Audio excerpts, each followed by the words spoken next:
Padre Fábio, quem escreve aqui é a Ana Atos de Melo. Sou enérgica. Ser enérgica ou exigente com a família é pecado? Sabe que a Célia leu isso aqui? Ser energética. Como é que chama aquele produto que deixa a gente para cima? Red Bull. A mulher é um Red Bull. Veja bem, gente.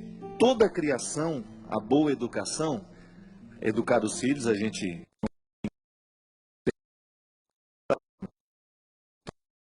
é isso que vê acontecendo, dando certo por aí. É a minha posição. Toda educação, a boa educação tem que ser balanceada. Se você cria com limites demais, você corre o risco de ter um filho muito pouco criativo. Porque o limite demais corre o risco de retirar aquela criança da capacidade de ser criativa. Se livre demais, você corre o risco de ter uma criança sem o valor da disciplina. Quando é que você vai saber que você está sendo enérgica demais? Quando você está deixando seu filho com medo de você.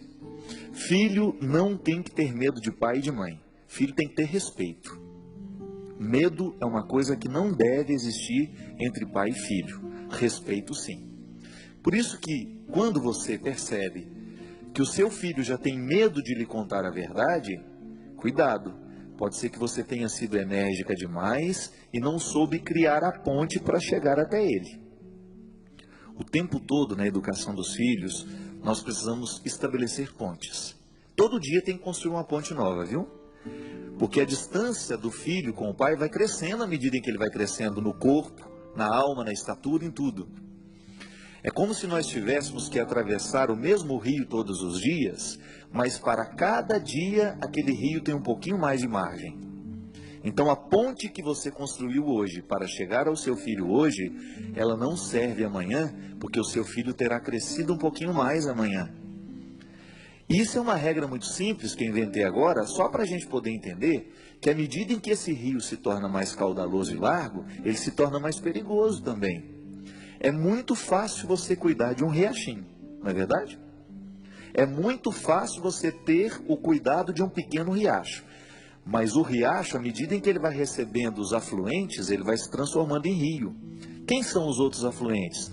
Os amiguinhos que ele encontra na escola, os programas de televisão que ele vai assistindo, a professora, as outras pessoas que vão tendo influência sobre ele.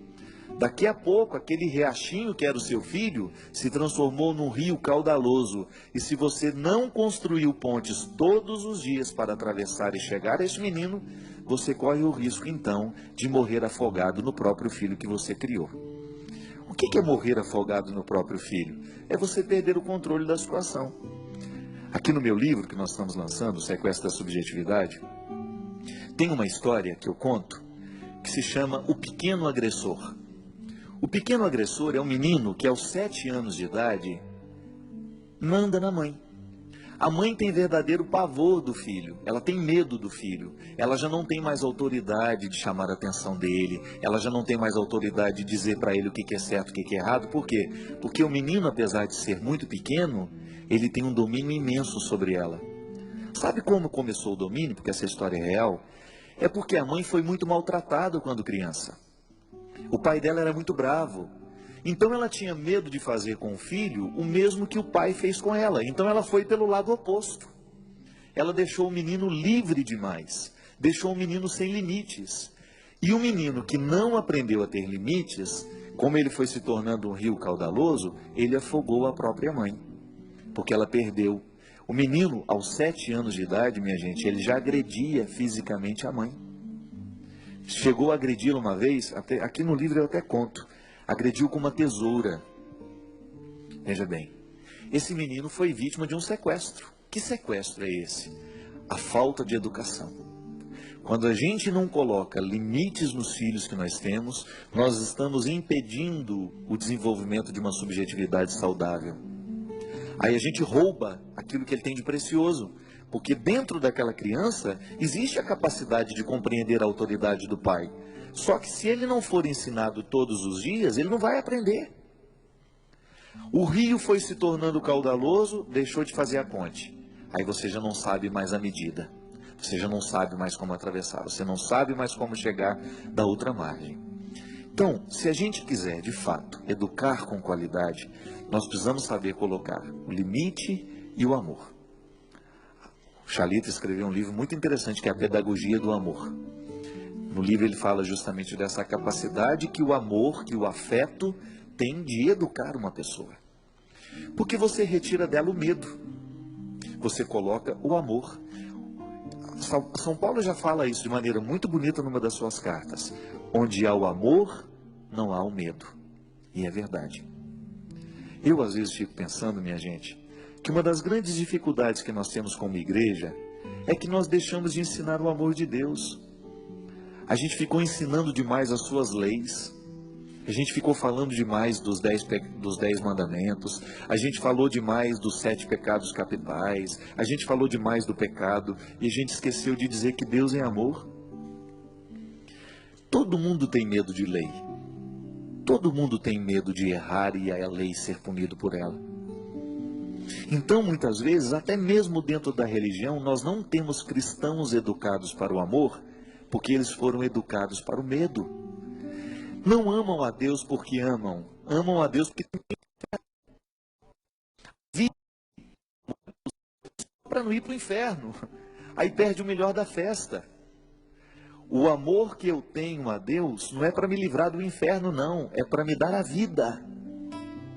Senão, caso contrário, a gente vai passar a vida inteira vivendo as restrições sem descobrir o valor que elas nos trazem. É igual você deixar de comer aquilo que engorda. Na hora que você está deixando de comer é sacrifício. Mas na hora que você vê a sua gordura indo embora, é o prazer, é a satisfação, não é verdade?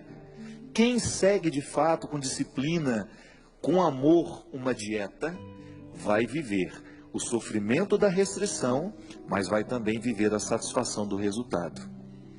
Educar um filho é a mesma coisa. É você colocar diante dele uma dieta. Terá sacrifício? Terá, mas terá também satisfação. Quando nós começamos a colocar os nossos filhos dentro de um regime muito ditador, onde ele não tem oportunidade de dizer, onde ele só tem que ouvir, a gente corre o risco de criar um pequeno agressor, que quando esse rio fica maior, ele nos afoga. Eu não acredito que você tenha colocado o seu filho no mundo para que ele lhe afogasse depois. Não acredito, não. Então, o que você tem que fazer como pai? A cada dia antes de dormir, pergunte-se: será que hoje eu construí a ponte? Será que hoje eu fiz chegar o meu coração até o coração do meu filho? Ou será que mais uma vez eu não coloquei os tijolos necessários para que essa ponte pudesse ser feita? Todos os dias nós precisamos dessa reflexão. Caso contrário, as nossas relações perdem a qualidade. E não é só pai e filho que precisa fazer isso. O tempo todo nós precisamos construir pontes em relação a todo mundo, na direção de todo mundo. Caso contrário, nós vamos ficando isolados da nossa margem. E a gente não é capaz de chegar a mais ninguém, porque a gente já se acostumou a ficar ali quietinho, ninguém nos incomoda. Não. Ser pai não é apenas exercício de função biológica. Ter trazido esse menino no mundo não é garantia de nada. A paternidade e a maternidade é exercício o tempo todo de amor, disciplina, de observância, porque só falar que ele é seu filho, cuidado, pode ser que ele já não é há muito tempo. Já deixou de ser seu filho há muito tempo. Só tem o mesmo sangue, mas já não tem as mesmas intimidades, já não tem mais a possibilidade de conversarem como pai e filho, não. E aí são as distâncias que esse jeito, muitas vezes, apenas enérgico de ser, pode trazer os malefícios e despertar tanta coisa ruim dentro das nossas famílias, né?